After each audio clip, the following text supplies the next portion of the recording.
Good morning students. आज का हमारा लेसन है भक्तिन। भक्तिन महादेवी वर्मा जी का एक प्रसिद्ध संस्मरण है। इसमें महादेवी जी ने अपनी सेविका भक्तिन, जो कि नाम उन्होंने स्वयं ही दिया था, उसके वर्तमान और अतीत का परिचय देते हुए उसके व्यक्तित्व का चित्रण किया है। फर्स्ट ऑफ ऑल मैं आपको ये बताना चाहूँगी कि भक्तिन का जीवन वेदना, कष्टों और समस्याओं से भरा हुआ था, लेकिन उन्होंने कभी भी इससे हार नहीं मानी और इनसे संघर्ष किया। शारीरिक दृष्टि से भक्तिन का शरीर दुबला पतला है, उसका कद छोटा है। उसका जन्म झूसी गांव के प्रसिद्ध अहीर सुरमा के घर हुआ। उसकी माता का नाम धन्य गोपालिका है। उसका वास्तविक नाम लक्ष्मी अर्थात लक्ष्मी है, लेकिन वह धनहीन और गरीब थी, इसलिए वह अपना नाम सबसे छुपाती थी। भक्तिन नाम तो बाद में लेखिका ने अपने घर में नौकरानी रखने के बाद रखा था। भक्तिन भी माता की ममता की गोद में छाया में पली बड़ी। 5 वर्ष की छोटी सी आयु में ही उसका विवाह उसके पिता ने हंडिया ग्राम के एक संपन्न गोपालक के छोटे बेटे के साथ कर दिया। 9 वर्ष की आयु में ही सौतेली माता ने उसका गोना करके उसे ससुराल भेज दिया। भक्तिन अपने पिताजी से बहुत प्रेम करती थी, लेकिन उसकी भी माता सौतेली माता उससे ईर्ष्या करती थी, इसलिए उसने उसके पिता की मृत्यु का समाचार भी भक्तिन के पास बहुत दिनों के बाद भेजा। फिर उसकी सास भी घर में रोने पीटने को अपशकुन मानती थी, इसलिए उसे यह समाचार नहीं दिया। अपने मायके जाने पर उसे अपने पिता की दुखद मृत्यु का समाचार मिला। जीवन के दूसरे हिस्से में भी भक्तिन को सुख की अपेक्षा दुख ही अधिक झेलने पड़े। गेहुए रंग की पुत्री के जन्म के बाद उसकी सास और जेठानियों ने खुलकर उसकी उपेक्षा की, क्योंकि उसकी सास 3 पुत्रों को तथा उसकी जेठानियां काक भुषुंडी जैसे एक एक पुत्र को जन्म दे चुकी थी। इस प्रकार उस घर में अब निरंतर भक्तिन और उनकी लड़कियों को उपेक्षा का शिकार होना पड़ा।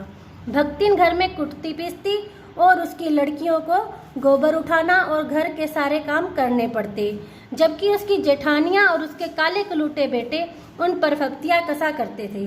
भक्तिन घर और खेत खलिहान का सब कार्य स्वयं करती थी, इसलिए इस संबंध में उसको बहुत अधिक ज्ञान हो चुका था।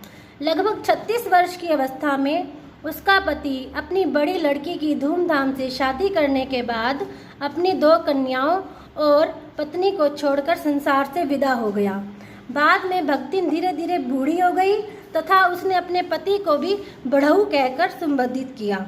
पति के मरने के कुछ दिनों बाद उसने अपने छोटी लड़कियों की शादी कर दी तथा भविष्य में अपनी संपत्ति सुरक्षित रखने हेतु उसने अपने बड़े दामाद को अपने घर पर रख लिया। किशोर से युवती होते ही बड़ी लड़की भी विधवा हो गई। विधवा बहन से विवाह करने के लिए बड़े जेठ ने अपने साले को बुला लिया, लेकिन लड़की ने इसे वर के रूप में नापसंद कर दिया। एक दिन भक्तिन की अनुपस्थिति में इस वर महाशय ने उसे कोठरी में बंद कर दिया और उसके समर्थक गांव वालों को बुलाने लगे, लेकिन युवती ने इस डकैत वर की पूरी तरह से मुरम्मत कर डाली। बाद में वर तथा उसके समर्थकों ने पंचायत बुलाई। पंचायत ने भी उन्हीं के पक्ष में फैसला सुनाया। भक्तिन और लड़की अपना सा मुंह लेकर रह गए और उसे दामाद स्वीकार करना पड़ा। बाद में भक्तिन के दिन खेतीबाड़ी, धन संपत्ति और पारिवारिक द्वेष में झुलस गए। अब उसके लिए लगान देना भी भारी पड़ गया। लगान समय पर ना पहुंचाने के कारण जमींदार ने भक्तिन को दिन भर कड़ी धूप में रखा। यह अपमान उसकी कर्तव्य निष्ठा और परिश्रम में सबसे बड़ा कलंक बन गया। अतः वह दूसरे ही दिन कमाई के लिए फर्रुखाबाद आ गई। यहाँ उसकी भेंट महादेवी वर्मा जी से हुई। लेखिका ने उसे सेविका के रूप में अपने घर में रख लिया। दूसरे दिन उठने के बाद भक्तिन ने लेखिका की धुली हुई धोती को जल के छींटों से पवित्र करके पहना और सूर्य और पीपल को अभिनंदन किया। लेखिका ने उसे सब कुछ समझा बुझा रखा था। भक्तिन पाक कला में अत्यंत निपुण थी, यह लेखिका भी जान गई थी। भक्तिन के प्रभाव के कारण अब लेखिका भी बिना गुड़ और घी के रोटी खाने लगी तथा उससे ही प्रेरित होकर लेखिका अब अपनी असुविधाएं भी छिपाने लगी थी। धीरे धीरे भक्तिन का स्वभाव ही ऐसा बन गया कि वह दूसरों को अपने मन के अनुसार बना लेती थी, लेकिन स्वयं में कोई परिवर्तन नहीं करना चाहती थी। इसी कारण लेखिका ने भक्तिन के अपरिवर्तनशील स्वभाव के कारण अधिक देहाती बन गई थी। भक्तिन ने अपनी भाषा और अनेक दंत कथाएं लेखिका को भी याद करवा दी थी। इस तरह ये कहना चाहते हैं कि लेखिका ने भक्तिन के अनुसार ही अपने आप को बना लिया था। भक्तिन अत्यंत समझदार महिला थी, उसमें गुण के साथ साथ दुर्गुणों का भी अभाव नहीं था।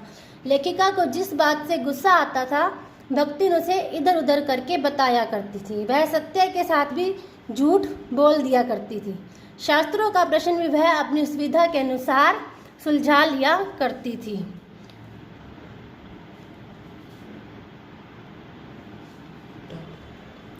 उसे अनेक शास्त्रों का ज्ञान था। लेखिका के पढ़ने के आग्रह को भी भक्ति ने स्वीकार नहीं किया। भक्तिन अत्यंत बुद्धिमती थी। वह बार बार लेखिका को कुछ न कुछ कार्य करने का आग्रह करती थी। कभी उत्तर पुस्तकों को बांधना, कभी अधूरे चित्र कोने में रखना, कभी रंग की प्याली धोना, कभी चटाई को आंचल से झाड़ना आदि अनेक कार्य बड़ी कुशलता से कर दिया करती थी।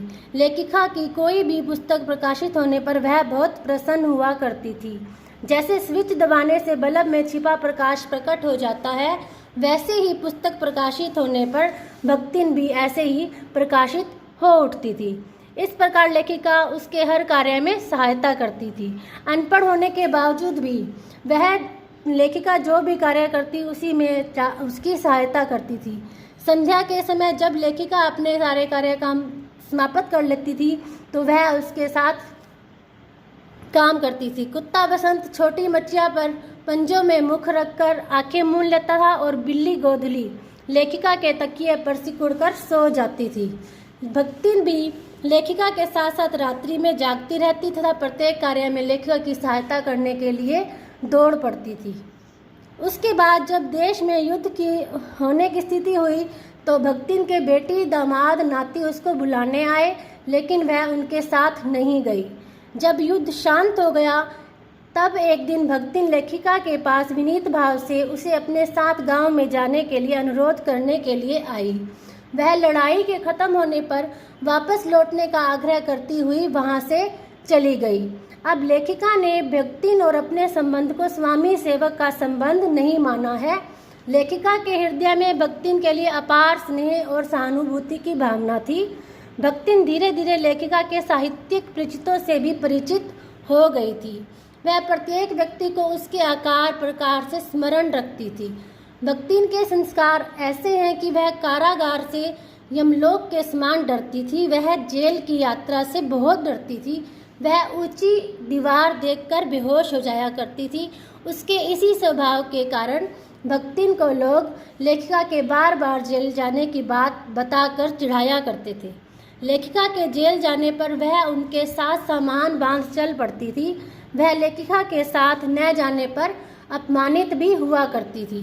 लेखिका ऐसा सोचती है कि जब मेरे लिए रहस्यपूर्ण बुलावा आ जाएगा जिसमें कोई कार्य करने का कोई अवकाश नहीं मिलेगा, तब चिर विदा के उन अंतिम क्षणों में मेरे जीवन से जुड़ने वाली इस भक्तिन वृद्धा का क्या हाल होगा। इस प्रकार इस पाठ में लेखिका ने भक्तिन के संघर्ष, स्वाभिमान, प्रेम, सहानुभूति और कर्मठता का सजीव चित्रांकन किया है।